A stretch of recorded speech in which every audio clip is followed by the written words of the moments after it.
Welcome to the deep dive. You sent us something really interesting, a printable workbook called Print's Workbook. hmm It looks like a simple kids activity book, but hmm honestly, digging into it, um, there's a lot more thought that's gone into this than you might initially think. Yeah. Our mission today is to really unpack what this workbook offers in terms of, learning and development. Absolutely. It's not just about keeping kids busy, is it? No, not at all. This workbook explicitly outlines skills it aims to develop. Lines, numbers, shapes, tracing, coloring, counting, matching, identification, and even mazes. That's quite a comprehensive range for a single workbook. It really is. And it even includes an award and a certificate, which is, a nice touch for motivation. Definitely. What immediately caught my eye on the first few pages was the special note. Oh, yeah. It mentions that the proceeds from this workbook will help children who don't have access to gadgets for online learning. Mm. So right away, you see, this isn't just about individual learning.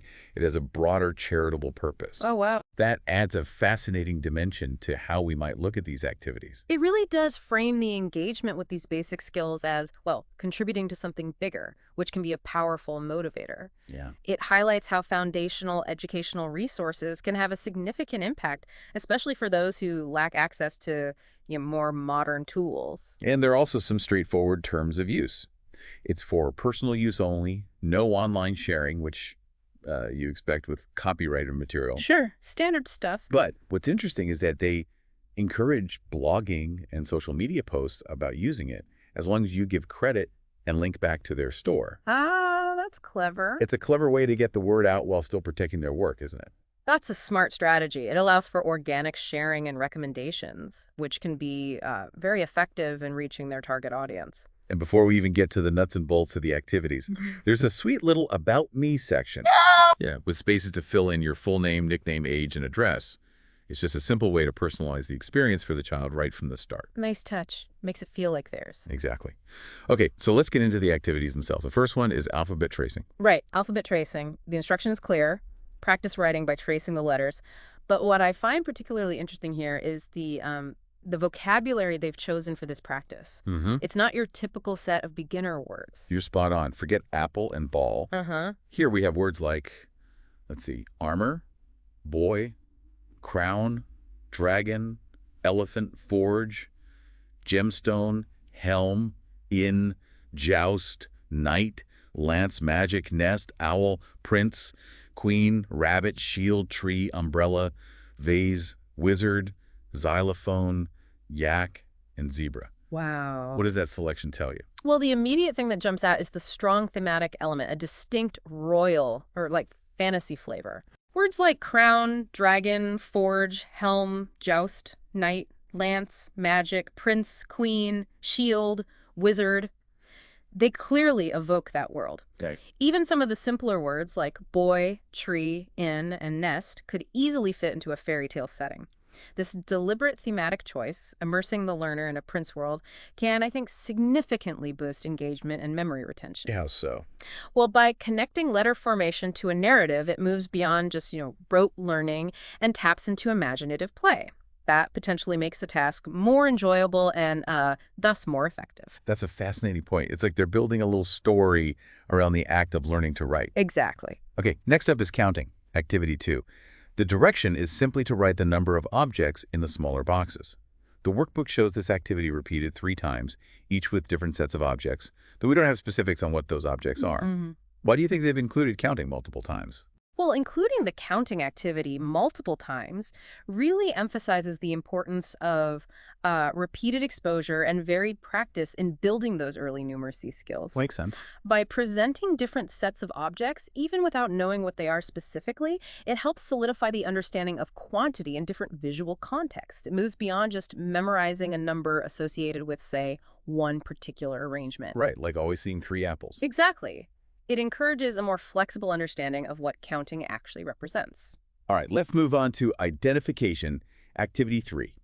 Here, the task is to identify and circle the letters that spell a given word from a selection of letters. This seems like it's testing more than just knowing your ABCs. Absolutely. This activity layers in elements of spelling and visual discrimination. The learner needs to not only recognize the correct letters, but also distinguish them from similar-looking ones that are included as distractors in the options provided. Okay, let's look at a few examples. For the word prince, the letter choices are P-J-O-C-O-R-A-N on one line and E-S-I underneath. So you've got to pick out the P, R, I, N, C, and E from that mix. Right, with some tricky ones in there like O and C, R and N. Yeah.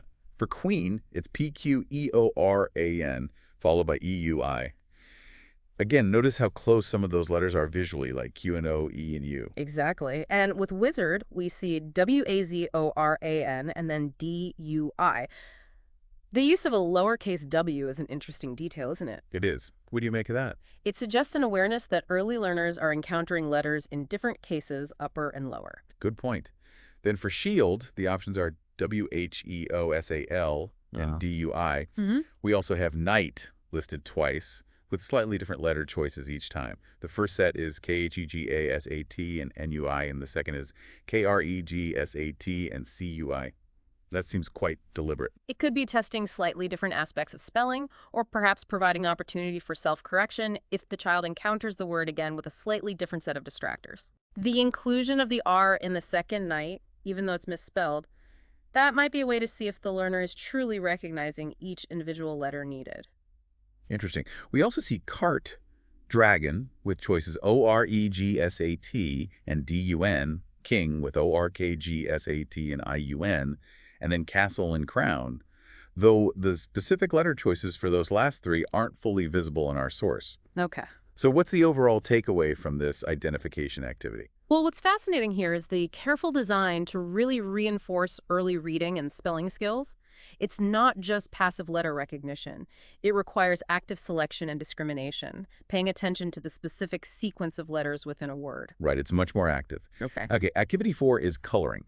The instruction is to color the objects according to a colored reference image. We don't have the specific images or colors, but what's the educational value in an activity like this? Oh, coloring offers a range of developmental benefits. Obviously, it's great for honing fine motor skills and hand-eye coordination. Right, holding the crayon, staying in the lines. Exactly. Those small, precise movements are crucial for later writing and manipulation of objects.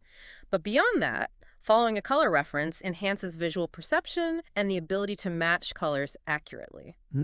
It also encourages focus and attention to detail as the child tries to stay within the lines and adhere to the given color scheme. That makes sense. It's more than just a bit of fun then. Definitely. Next, we have matching type, activity 5, where you connect sliced images to their other halves. What cognitive skills are being engaged here? This is fundamentally a visual problem-solving task. The learner has to analyze the shapes, lines, and patterns on each sliced piece to determine how they would fit together to form a complete image. So, like a simple puzzle. Essentially, yes. Yeah. It's an early exercise in spatial reasoning and the ability to see parts in relation to a whole. Visual closure, basically. Okay. Activity 6 is spot the difference, where the task is to circle the object that doesn't belong in a group.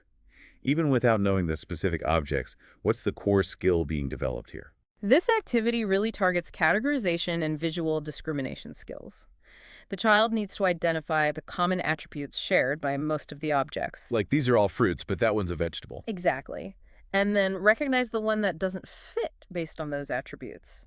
It's a foundational skill for logical thinking and pattern recognition, finding the odd one out. Moving on to activity 7, mazes. The direction is to find your way through the maze to the finish. The workbook includes several different mazes. What makes mazes a valuable learning tool? Oh, mazes are fantastic for developing problem-solving strategies, spatial reasoning, and planning abilities. Planning, how so? Well, you have to think ahead, explore different paths mentally, and learn from dead ends. You can't just charge in. You often have to trace back or look ahead. Ah, I see. The fact that there are multiple mazes likely indicates a desire to provide progressive challenges and reinforce those skills through repetition in varying contexts. It gets harder as you go, probably. Activity 8 is shadow matching, where you connect objects with their corresponding shadows. This is another interesting way to engage spatial reasoning, isn't it? It is. Shadow matching requires an understanding of how light interacts with three-dimensional objects to create two-dimensional silhouettes. Right, just the outline. Yeah. It's a visual skill that helps in perceiving form and understanding spatial relationships in a different way than just matching identical images. You have to ignore the internal details. Then we have activity 9, simply colors. The instruction is to trace the names of the colors. While the specific colors aren't listed, we can assume it covers basic primary and secondary colors, right? Probably red, blue, yellow, green, etc.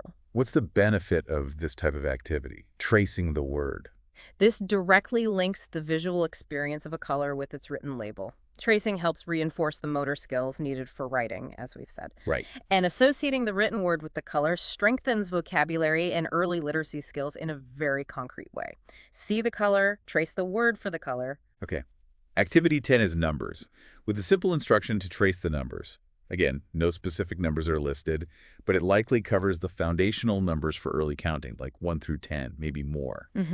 Why is tracing numbers important? Seems basic. Well, tracing numbers is a fundamental step in developing number recognition and the fine motor control necessary for writing numerals correctly.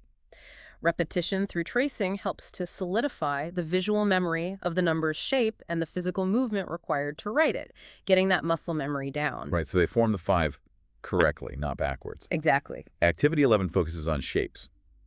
The direction is to trace the broken line to complete the shape and then color it according to the text inside. We have a list of shapes here: circle, square, triangle, rectangle, ellipse, heart, star, rhombus, and pentagon. Okay, that's a good mix. This seems like a really well-rounded activity. It is. It combines visual recognition of shapes with the kinesthetic act of tracing. Doing it yourself. And the reading comprehension needed to follow the coloring instructions within each shape.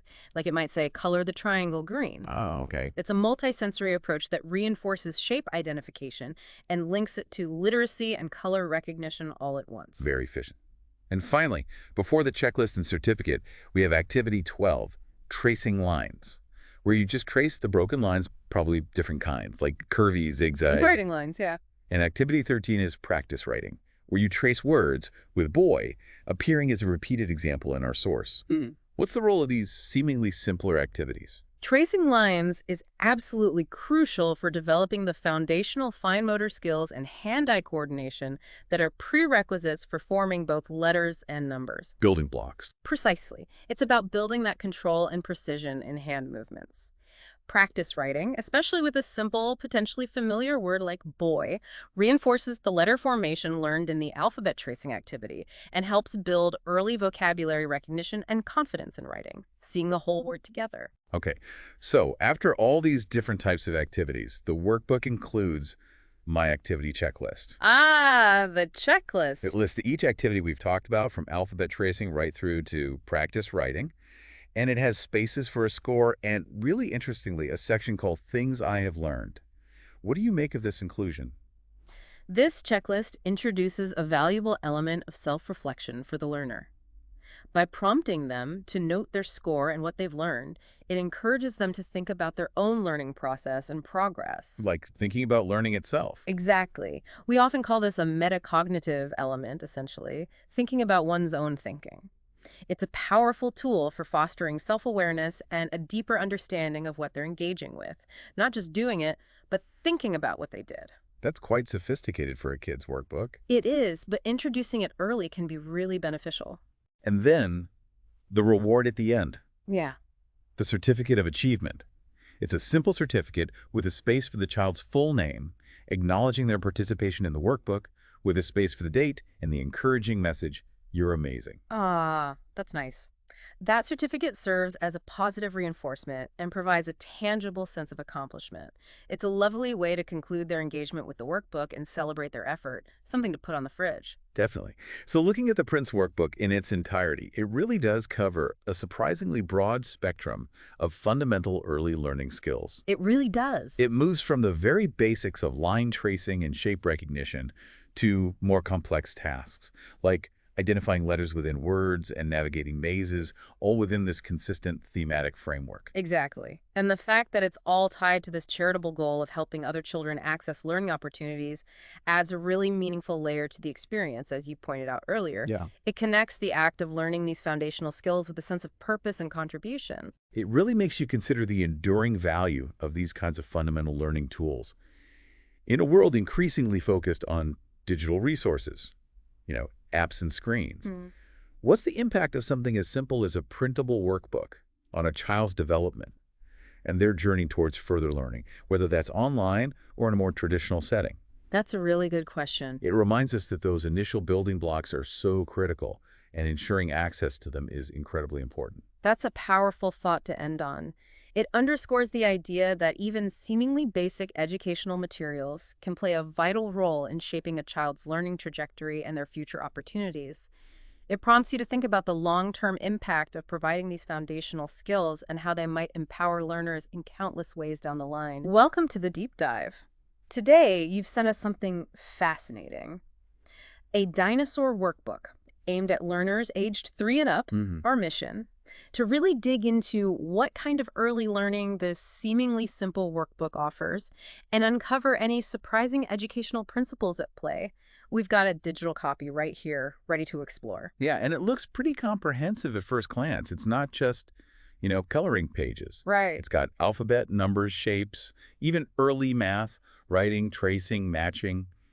Quite a lot for that age group. Absolutely. And it even mentions a free badge, which is a nice little hook. And that proceeds support kids needing online learning gadgets. So a bit of a feel-good factor, too. Exactly.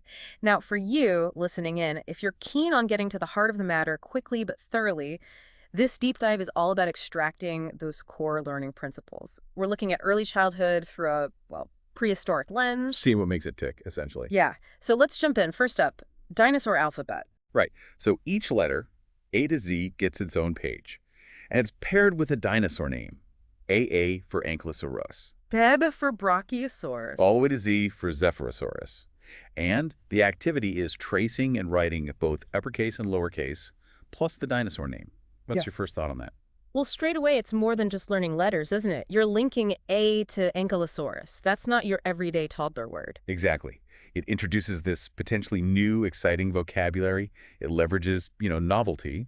Kids get drawn into stuff like dinosaurs, so associating letters with them could make learning the actual letter forms more appealing. It's embedding the skill in an engaging context. And maybe sparking a bit of interest in paleontology, even that young. Could be. It's not just A's for apple, it's A's for this cool armored dino. Right.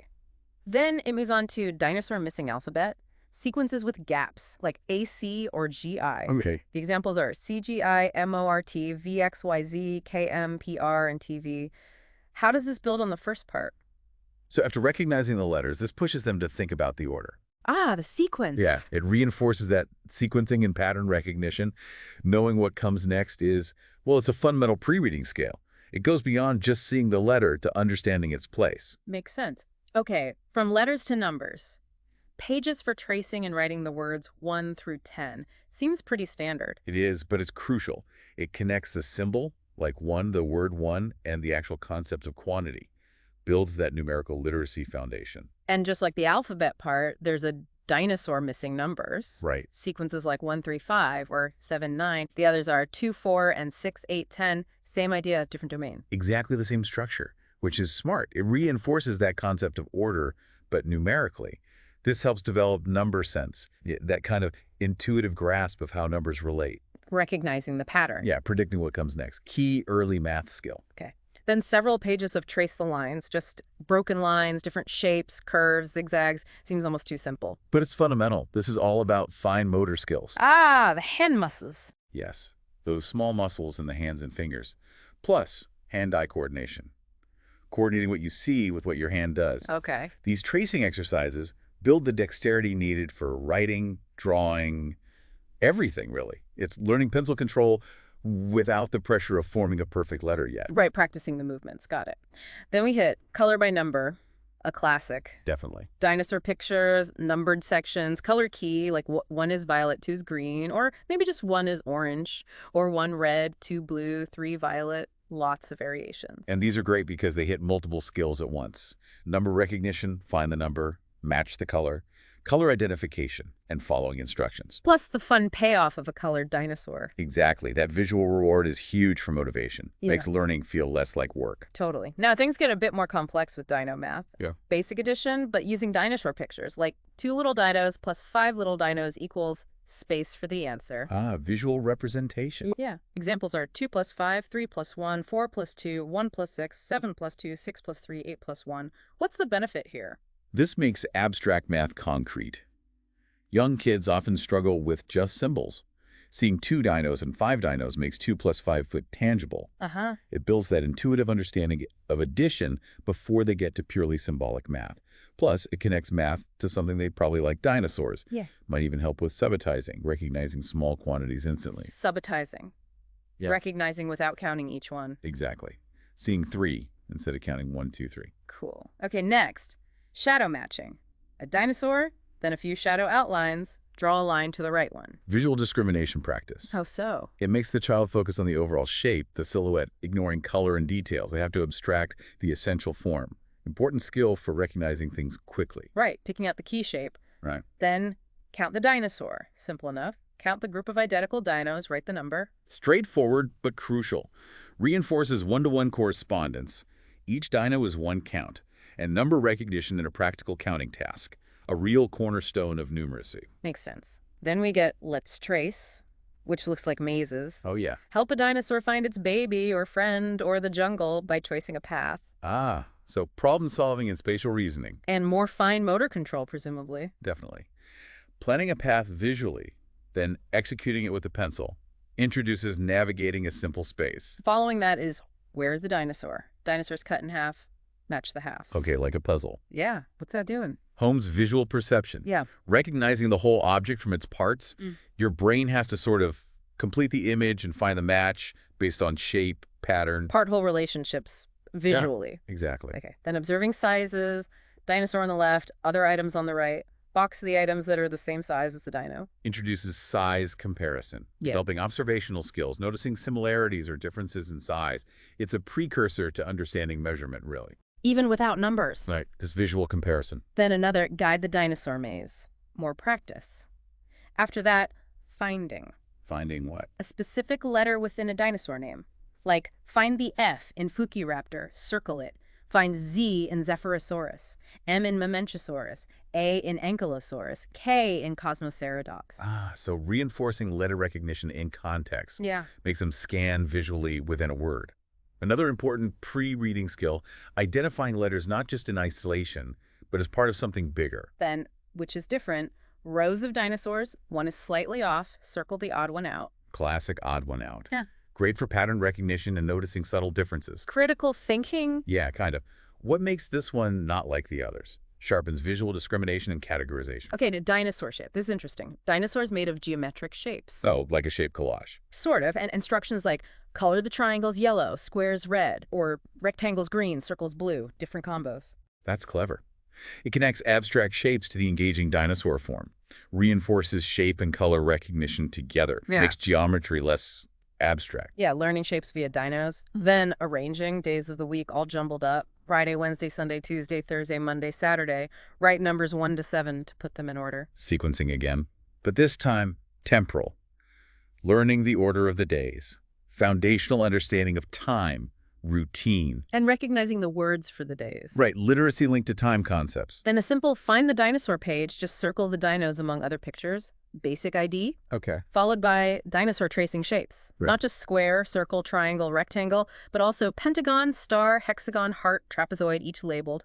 Expanding the shape repertoire. Good. More fine motor, but also introduces the names and forms of more complex shapes. Visual foundation for later geometry. Almost there. Matching. Dinosaur names on one side, pictures on the other. Draw a line. Vocabulary reinforcement. Yeah, several pages grouping different dinos. Ankylosaurus, Quisitosaurus, Iguanodon, Uranosaurus, Diplodocus, Spinosaurus, lots of them. Connects the written word to the specific image. Strengthens reading and visual memory. Differentiating between species. Then label the dinosaur. Parts pointed out, nose, tail, mouth, plates, eye, legs, neck. Choose the right label from a list. Basic anatomy. Dinosaur anatomy specifically. Expand vocabulary related to body parts. Encourages observation. Early science skills. Then we've got color the alphabet. Coloring specific letters, certain colors, and color the number, just coloring the number 2 red, more reinforcement. Yeah, straightforward letter and number recognition practice through coloring. Associating colors can sometimes help memory too, and engages another sense. Right. And finally, there's my activity checklist and a certificate of achievement. Nice finishing touches. The checklist gives a sense of progress, tracking what they've done. And the certificate is that positive reinforcement, a reward. It makes the whole experience feel complete and, successful. Important for motivation. Okay, so looking back at the whole thing, this dinosaur workbook really does pack a lot in, doesn't it? It really does. It cleverly uses that high-interest theme dinosaurs to cover a surprisingly broad range of foundational skills. Yeah, from the Ankylosaurus alphabet to counting brachiosaurs, coloring geometric dinos, it makes learning feel more like play. Exactly. And you see how it touches on literacy, numeracy, those crucial fine motor skills, visual perception, spatial reasoning, even a bit of problem solving. All woven together. And the variety, the repetition in different formats, like sequencing for both letters and numbers, helps reinforce things for different learners. So for you listening, you can really see how these activities break down complex skills into manageable, engaging chunks. It's efficient learning wrapped in fun. It really is. And what's insightful, I think, is how it leverages that specific interest. Dinosaurs are huge for some kids.